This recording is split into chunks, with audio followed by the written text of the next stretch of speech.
ناخذوا الموز ديالنا والبنان، يعني الكميه كل واحد غيعمل الكميه اللي بغا هو.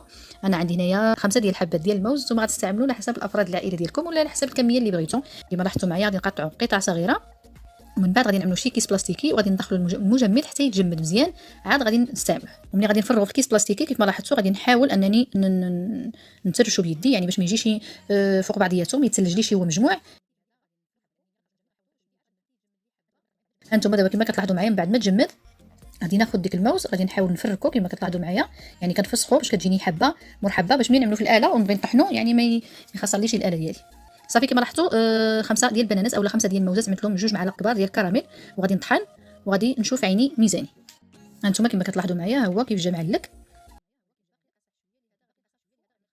زدت له نصف كاس العنبه ديال القشده طريه،